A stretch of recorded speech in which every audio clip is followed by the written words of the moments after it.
নাজিৰাত মুখ্যমন্ত্ৰী ডক্টৰ হিমন্ত বিশ্ব শৰ্মাৰ পুত্তলিকা দাহ প্ৰতিবাদী কাৰ্যসূচীত অংশগ্ৰহণ কৰে বিৰোধী দলপতি দেৱব্ৰত শইকীয়াৰ লগতে শতাধিক কংগ্ৰেছ কৰ্মীয়ে। চাৱা হওক এই বিষয়ে আমাৰ এক বিশেষ প্ৰতিবেদন। শিৱসাগৰৰ পৰা ফাৰহান লস্কৰৰ ৰিপৰ্ট।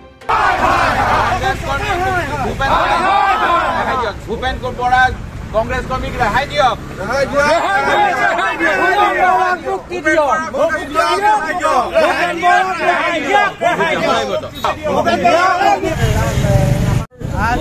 আমি কামনা কৰিছো আজি সেই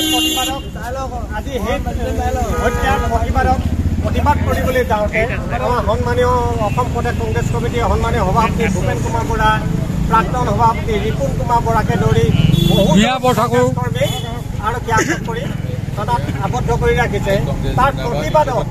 তাৰ প্ৰতিবাদত আমি আজি মুখ্যমন্ত্ৰী, যিজন মুখ্যমন্ত্ৰী হিটলাৰী শাসন চলাই আছে, বৰ্বৰতা শাসন চলাই আছে, তেওঁলোকৰ এগেইনষ্টত, তেওঁলোকৰ চৰকাৰৰ বিৰুদ্ধে যিকোনো আঁচনিৰ ক্ষেত্ৰত, যিকোনো নিয়মাৱলীৰ ক্ষেত্ৰত যদি জন আন্দোলন বিৰোধী কাৰ্যসূচী আমি গ্ৰহণ কৰে তেওঁলোকে তাৰ প্ৰতিবাদ কৰিবলৈ ক'লে অসম প্ৰদেশ কংগ্ৰেছ কমিটি জিন্দাবাদ।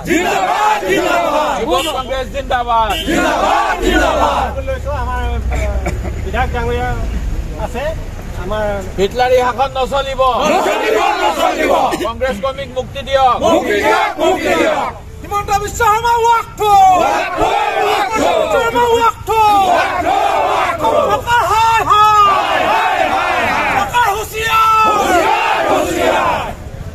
যিবিলাক আমাৰ গণতান্ত্ৰিক প্ৰতিবাদৰ বাবে সুবিধা সংবিধানে দিয়ে, এই সংবিধান দিনক দিনে ধ্বংস কৰিবলৈ এক অপচেষ্টা হিমন্ত বিশ্ব শৰ্মা ডাঙৰীয়াই চলাই আহিছে। আজি কেইদিনমান পূৰ্বে আমি ৰাজভৱনলৈ এটা শান্তিপূৰ্ণ প্ৰচেছন লৈ গৈছিলোঁ, যাতে ৰাজ্যপাল ডাঙৰীয়াক এখন স্মাৰক পত্ৰ দিব পাৰোঁ। আদানীৰ যি অসমতো তেওঁ যেনেকৈ সাধাৰণ নাগৰিকক লুণ্ঠন কৰিছে, ভাৰতবৰ্ষত যেনেকৈ বিজেপি চৰকাৰৰ সহযোগত আদানীয়ে দেশৰ জনগণক লুণ্ঠন কৰিছে, ইয়াৰ প্ৰতিবাদ কৰিবলৈ সেইখিনি সময়ত অত্যাধিক বল প্ৰয়োগ কৰি অসম আৰক্ষীয়ে আমাৰ এজন যুৱ নেতা মৃদুল ইছলামক হত্যা কৰিলে, কন্দুৱা গেছৰ বেছি প্ৰয়োগ কৰি।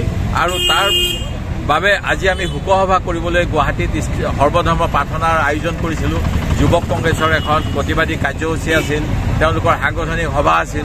এই গোটেইবিলাক সভা হিমন্ত বিশ্ব শৰ্মা ডাঙৰীয়াই অসাংবিধানিকভাৱে আৰক্ষী লগাই আজি বন্ধ কৰি আমাৰ নেতাসকলক জেললৈ প্ৰক্ষেপ কৰিছে। নিখিল ভাৰত যুৱ কংগ্ৰেছৰ সভাপতি উদয় ভানু আহিছিল, তেওঁক আজি জেলত আবদ্ধ কৰি থৈছে। আৰু এতিয়ালৈকে আমাৰ কোনো কংগ্ৰেছ কৰ্মীক বিনা কাৰণত গ্ৰেপ্তাৰ কৰাৰ পিছত তেওঁলোকক এতিয়াও মুক্তি কৰি দিয়া নাই। আমি সেই গতিকে এতিয়া মুখ্যমন্ত্ৰীৰ এই হিটলাৰী স্বৈৰাচাৰী শাসনৰ বিৰুদ্ধে আজি নাজিৰা নগৰৰ মাজভাগত তেওঁৰ প্ৰতিনিধি দাহ কৰিছোঁ।